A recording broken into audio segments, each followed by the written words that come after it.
Bien, vamos al ejemplo entonces de una regresión lineal en la práctica. Entonces vamos a tomar el siguiente ejemplo. Esto es un ejercicio que consiste en determinar el precio de mercados de las viviendas. Vamos a tomar el caso de Mountain View en California. Esto podría aplicarse en realidad a cualquier barrio en el mundo, pero les voy a mostrar este caso porque son los datos que puedo encontrar y que me parecieron sencillos de poder explicar. Entonces el ejercicio consiste en que hay una propiedad que queda eh, que es de la empresa Leslie Salt Company, y que lo quieren usar para hacer un parque urbano. La propiedad está localizada en la bahía de San Francisco, tiene una extensión de alrededor de 247 acres, que es una medida que es parecida a una hectárea. Está al nivel del mar, y lo que pregunta la firma, bueno, es cuál es el precio al cual debiesen vender esa propiedad, cuál es el precio que tiene esa propiedad.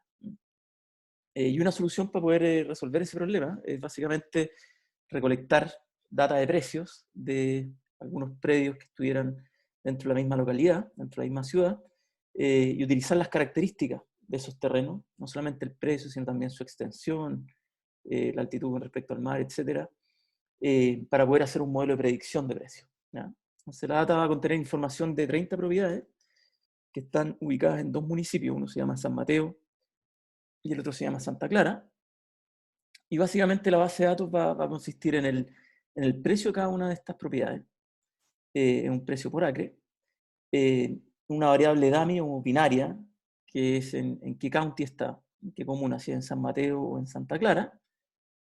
También tenemos una variable que se llama size, que corresponde al tamaño de la propiedad. Una variable que se llama elevation, que corresponde a la altura de la propiedad en pies sobre el nivel del mar. También tenemos una variable que se llama seaward, que es básicamente la distancia en pies a la conexión de alcantarillado más cercana. La variable date, que es la fecha de compra de la propiedad, en meses a partir de hoy. Y la variable flood, que es básicamente si la propiedad tiene algún riesgo de inundación. Es una variable dummy, que toma el valor 1 si es que hay riesgo de inundación, y 0 si es que no tiene riesgo. Y finalmente tenemos la variable distancia, una variable continua que mide la distancia en millas que hay de cada una de estas propiedades a la propiedad de Leslie Salt Company que están tratando de vender. ¿Okay?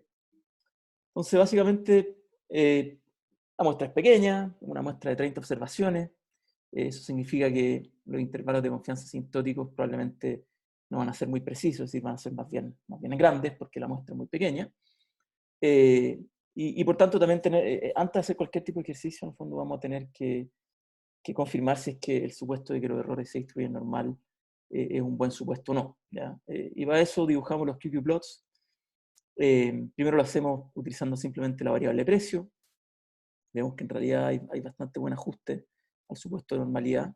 Y después replicamos el mismo ejercicio, pero tomando el logaritmo del precio, que permite suavizar la curva de precio. De hecho, la normaliza un poco más.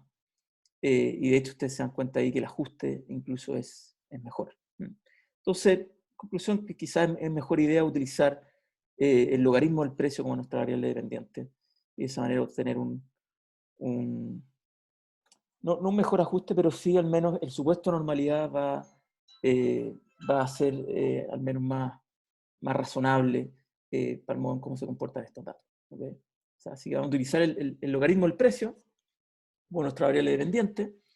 Esta es básicamente una tabla de correlaciones, ¿okay? O de covarianzas, que lo que hace es entender más o menos cómo se relacionan las variables independientes del modelo con respecto a la variable dependiente. Aquí podemos decir, por ejemplo, que la relación es bastante alta del precio con respecto a la elevación de cada propiedad, es bastante alta con respecto a si es que tiene o no acceso al alcantarillado, es bastante alta con respecto a la fecha a la cual fue publicada, es bastante alta si es que con respecto a si hay riesgo de inundación o no. Sin embargo, la correlación parece ser baja con otras variables como distancia o incluso el tamaño de la propiedad. También pueden mirar otras correlaciones entre las variables independientes en este lado de la diagonal. ¿Okay? Este tipo de tablas de varianza-covarianza típicamente sirven para para poder mirar cómo se asocian las variables entre ellas de una manera sintética. Entonces, este investigador decidió estimar el modelo no utilizando todas las variables, solamente la variable elevación, date, flood y distance. Y esto es básicamente lo que obtuvo a la hora de estimar este modelo de regresión. ¿Okay? Primero obtuvo, aquí tienen los betas, ¿okay? Estos son los errores estándar que acompañan a cada uno de los betas. ¿Okay? Este es el tamaño muestral y este es el R cuadrado. ¿Okay? El R cuadrado es un R cuadrado relativamente alto. Básicamente lo que nos está diciendo es que la variación de nuestras X's explica en un 78% la variación del log de los precios. ¿Okay? Y la pregunta importante acá es, bueno, ¿cómo construir un modelo? ¿No? ¿Cómo construir el modelo que mejor ajusta la data? ¿No? El modelo que mejor predice cuál es el comportamiento de los precios.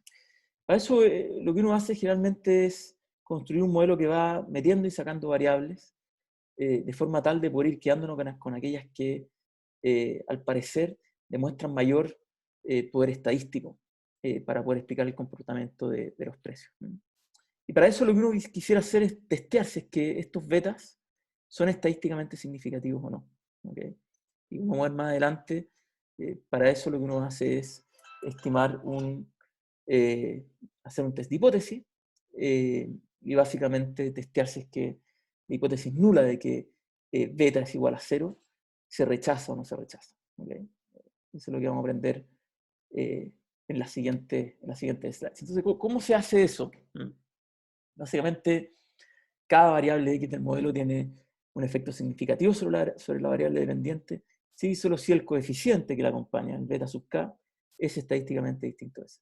Y esto puede ser testeado a partir de un test de hipótesis de 2 colas, donde, como les decía anteriormente, la hipótesis nula corresponde a que beta sub k es igual a 0, la hipótesis alternativa corresponde a que beta sub k es distinta a esa. ¿Okay?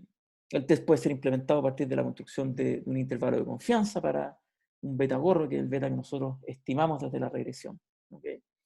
Y básicamente vamos a rechazar la hipótesis nula si es que el intervalo que estimamos no contiene el valor 0. Y ese intervalo va a tener valores diferentes, una extensión diferente, dependiendo de cuál sea el nivel de confianza que le imponemos al intervalo.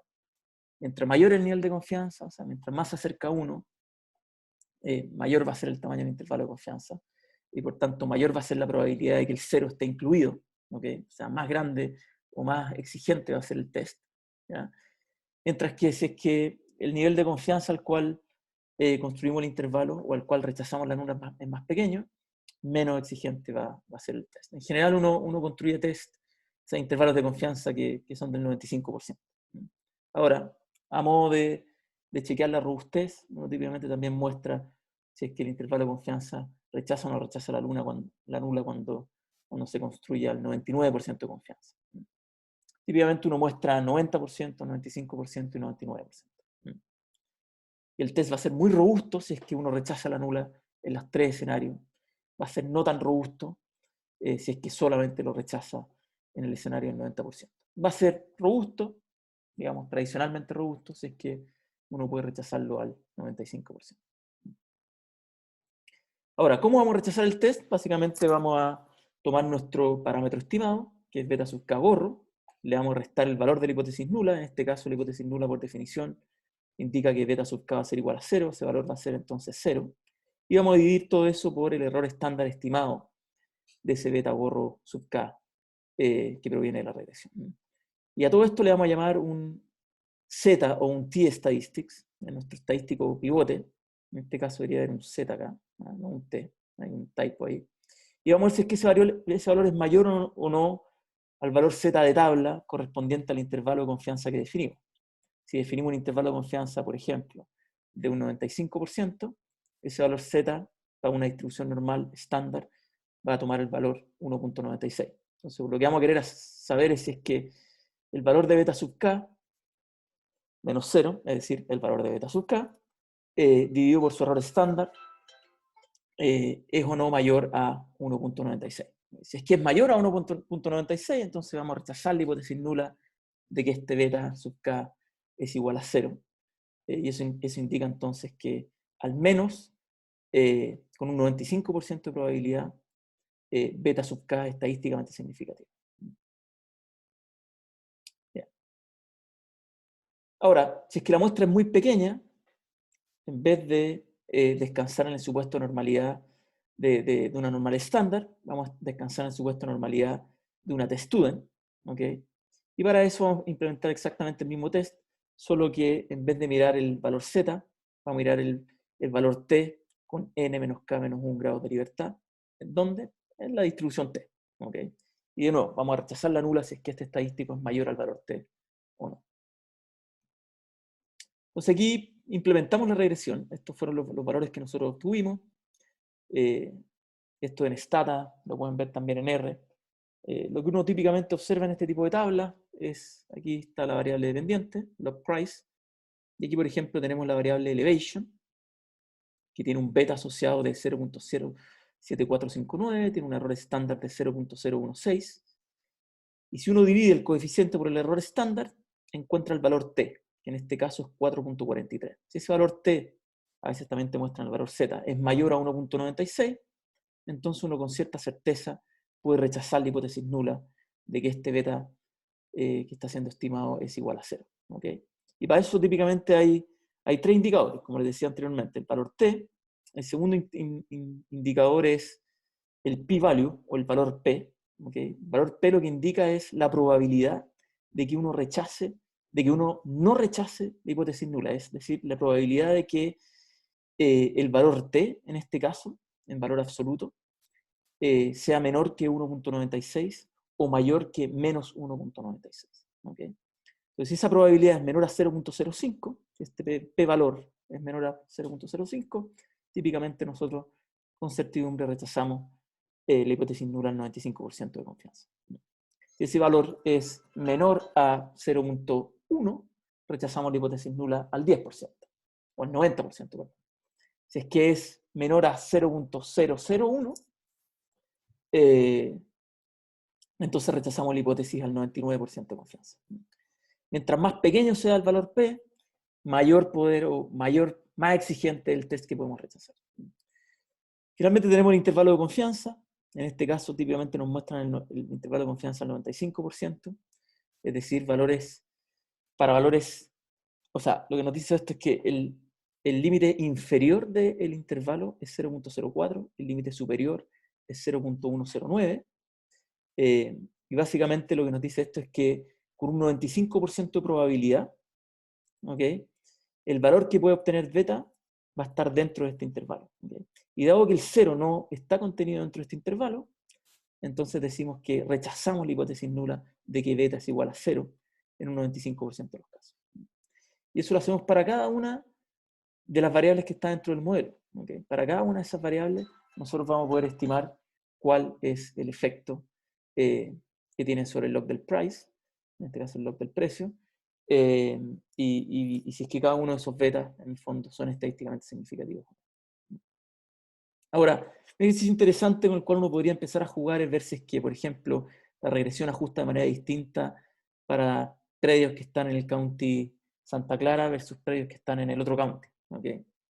County 1 versus County 0. Por ejemplo, en el County 1, la relación es más bien plana. ¿Okay? En el County 0, el efecto que tiene la elevación sobre el log price es mucho más empinada. ¿Okay? Entonces, en ese sentido, uno eventualmente quisiera agregar ciertas interacciones al modelo. Primero agregamos si es que está un análisis que la propiedad está en el County 0 o en el County 1, y después agregamos la interacción entre la variable County y la variable elevación. ¿Y qué nos da este indicador de la variable de interacción? Bueno, básicamente, ¿cuál es el efecto marginal de la elevación en términos de diferencia para un predio que está ubicado en el County 1 versus un predio que está ubicado en el County 0? ¿Okay? Básicamente lo que nos están diciendo acá es que aquellos predios que están ubicados en el County 1, el efecto que tiene la elevación sobre el precio para esos predios es de un menos 26.6% relativo al efecto que tiene la elevación en los predios que están localizados en el County 0. Es decir, en el county, ya no me acuerdo el nombre, Santa Clara u otro. Y básicamente es lo que refleja estas pendientes, ¿no?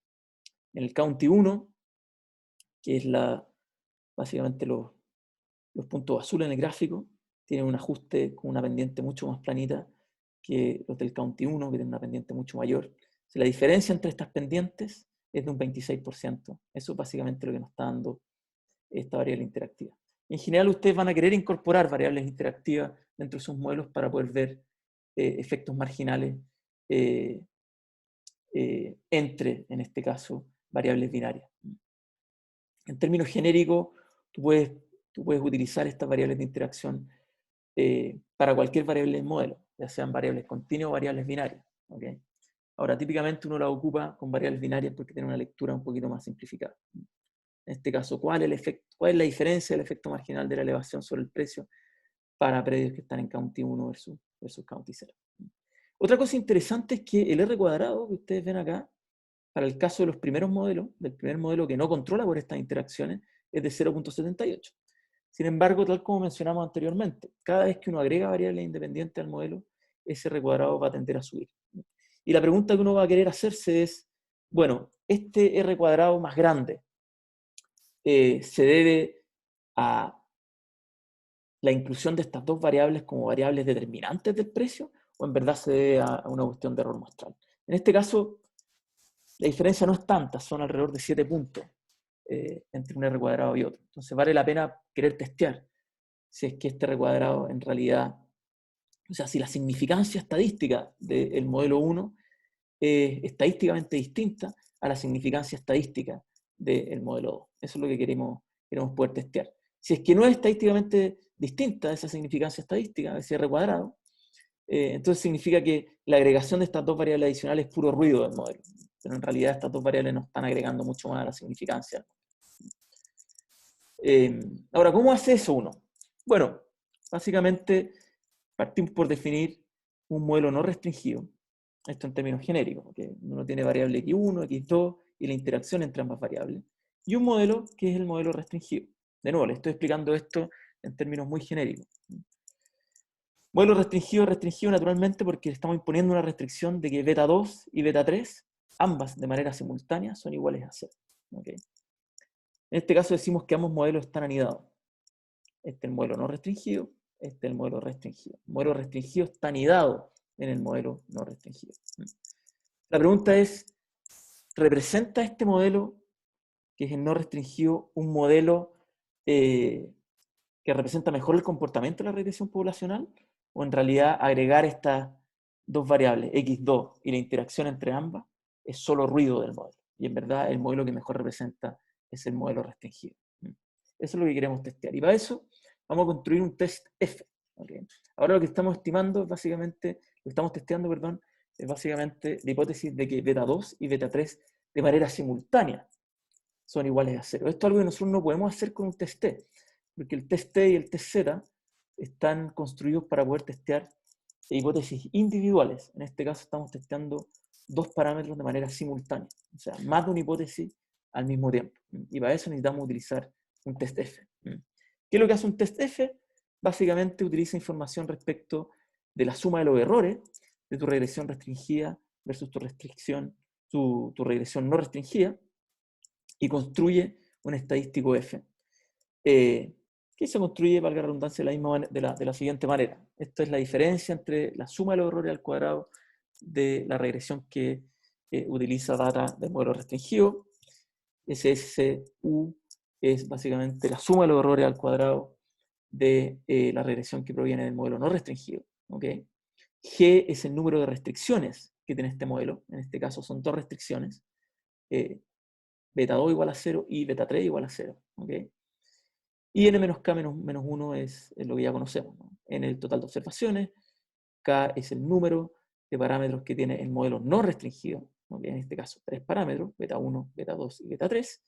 Y 1 es el grado de libertad restante que corresponde a la constante. ¿Okay? Y acá en el denominador también tenemos la suma de los errores al cuadrado del modelo no restringido. Si uno computa esto, va a obtener el estadístico F. Ahora, aquí lo interesante es que el estadístico F es un estadístico que combina dos chi cuadrados.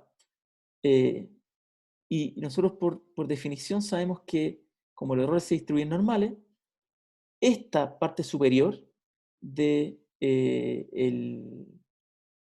el estadístico F, se distribuye chi cuadrado con G grados de libertad. En cambio, el estadístico que viene abajo se distribuye como una chi cuadrado con n menos k menos 1 grado de libertad. ¿Okay? Y si uno combina estas dos chi cuadrados, entonces podemos construir un estadístico F. Esa es la manera en cómo se construye el test F. Y después lo único que hacemos es introducir la data que obtenemos de nuestras regresiones dentro de esta fórmula, construimos el test F, sabemos que ese test F se distribuye G, que es el número de restricciones, con n menos k menos 1 grados de libertad, y una vez que hemos computado el valor del test F, lo comparamos contra el valor crítico F, correspondiente al 95% de nivel de confianza, y vemos si ese valor F es mayor o no a ese valor crítico. Si es que es mayor ese valor crítico, rechazamos la nula de que ambos modelos tienen el mismo nivel de significancia estadística, es decir, rechazamos la nula de que el aumento del R cuadrado efectivamente obedece un cambio en significancia del modelo. Si es que rechazamos esa nula, bueno, eso significa entonces de que haber agregado las variables interactivas al modelo efectivamente contribuyen a la significancia estadística. En este caso, el test tiene una distribución de 2,24, donde 2 representa el número de restricciones y 24 representa los grados de libertad. ¿Okay? Y el valor P es 0.0061, por tanto rechazamos la hipótesis nula al 1% de nivel de confianza, de nivel de significancia. En este caso el test está calculado para el ejemplo que teníamos anteriormente, donde 1, 2, 3, 4, 5, 6 son las variables K, la constante corresponde a nuestra variable constante, básicamente, y el 1, que por definición va en todas las construcciones del test. ¿Okay? Entonces, n menos 30 menos, perdón, 31 menos 7 menos 1 es 31 menos 8, perdón, 31 menos 6 menos 1 es 31 menos 7, eso nos da 24. Ese 1 en realidad obedece a la constante. Me había confundido anteriormente. Bien. Ok, finalmente pasamos a otra cosa relevante que tiene que ver con el error de predicción. Uno cuando construye el modelo exacto, una vez que uno mete, saca variables para poder optimizar el R cuadrado del modelo, efectivamente con variables que aportan significativamente al modelo, vamos a encontrar que, en el fondo, el objetivo obviamente va a ser estimar la predicción de nuestra variable dependiente, o sea, en este caso el log del precio, ¿cierto? Ese es nuestro objetivo final. Nosotros queríamos, al final de todo este ejemplo, lo que queríamos hacer era poder estimar cuál es el precio de la propiedad de Leslie Company, y para eso tenemos que estimar la predicción del precio en base a los betas que obtuvimos de la regresión del modelo óptimo que encontramos, ¿cierto? Ahora, esa predicción va a tener un error también, ¿ya? Que va a depender de dos factores. Por un lado está la incertidumbre sobre el valor del error, que tiene una varianza sigma cuadrado, y por otra parte va a tener la incertidumbre que proviene del error estándar de los betas. ¿Okay? Entonces, estas dos fuentes de error en la predicción vamos a asumir que son independientes, y de hecho para un determinado valor de x sub 0, o sea, cuál es el valor predicho de y condicional en x sub 0, vamos a decir que el error predicho de y va a estar determinado por la raíz cuadrada del error estándar de beta multiplicado por x sub 0 más la varianza del error, que es sigma cuadrada. ¿Okay? Y aquí es obvio y deducible de esta fórmula que conforme aumenta el valor de x sub 0, o sea, conforme nos alejamos de el promedio de x, los intervalos de confianza van a tender a ser mayores. Y por tanto el error de predicción va a ser mayor también. ¿Okay? Entonces, para cada x sub 0, vamos a poder calcular un intervalo de confianza del error predicho, que va a ser igual al error predicho, exacto, que calculamos para nuestra regresión. Es decir, agarramos, ese valor predicho se calcula como el valor de los betas, ¿okay? De toda mi regresión. ¿Okay? Condicionamos el valor de x en nuestra regresión, ¿ok? Y cuál es el valor específico sobre el cual queremos estimar. Por ejemplo, x sub 1 en este caso, digamos que es, no sé, la elevación. X sub 2 es el tamaño, ¿okay? X sub 3 es el counting. cada una de esas variables va a tener un beta asociado, ¿cierto? Y para cada una de esas variables, nosotros vamos a poder estimar un beta, ¿ok? Y vamos a construir la predicción de I como la multiplicación de esos betas por el valor que tiene para mi predio específico que quiero predecir cada una de estas variables específicas. ¿Okay? Si nuestro county está ubicado en Santa Clara, entonces la variable beta X, la variable X va a tener un 1, por ejemplo. ¿Okay? Si la elevación es 50, para esa variable específica computamos 50. Estos betas van a ser iguales para todas las predicciones, ¿cierto? Sin embargo, las variables que van dentro de cada predicción van a variar desde cada propiedad a cada propiedad. ¿Okay? Entonces, para cada propiedad vamos a poder estimar ese valor de I. ¿Okay? Y la manera de estimar el intervalo es, primero computamos ese I, ¿okay? Y después computamos el valor t de 1 menos alfa medio. Esto va a depender de cuál es el nivel de confianza que asumamos, el valor de alfa, ¿cierto? Van a haber distintos valores de t dependiendo del valor alfa que asumamos. Y después multiplicamos eso por la fórmula que les comentaba anteriormente. El valor estándar de beta por x sub 0 más sigma cuadrado. ¿Okay? O sea, aquí tenemos un ejemplo. Estos son distintos valores de x sub 0. ¿Okay? Mientras más nos alejamos del promedio, que está en torno a 5, el intervalo de confianza de la predicción tiende a crecer. ¿Okay? En este caso, para elevaciones de un nivel igual a 20, intervalo de confianza de la predicción del precio va a ir entre algo así como 2.5 y 4.5 más o menos. Sin embargo, para elevaciones en torno a 5, esa predicción va a ser mucho más precisa, mucho más exacta, y va a ir entre, qué sé yo, 2.5 y 2. ¿Okay? Esto asumiendo un intervalo de confianza del 95%. Después, en la próxima clase, el próximo martes, probablemente veamos un ejemplo específico. Yo les enseño a calcular esto con data en mano y podamos jugar un poquito para ver otro ejemplo con data. Bien, nos quedamos hasta acá. En la próxima cápsula que les voy a subir vamos a ver algunos aspectos relacionados con problemas de multicolinialidad, cómo resolverlos, cómo generar diagnósticos para ver qué tan grave es.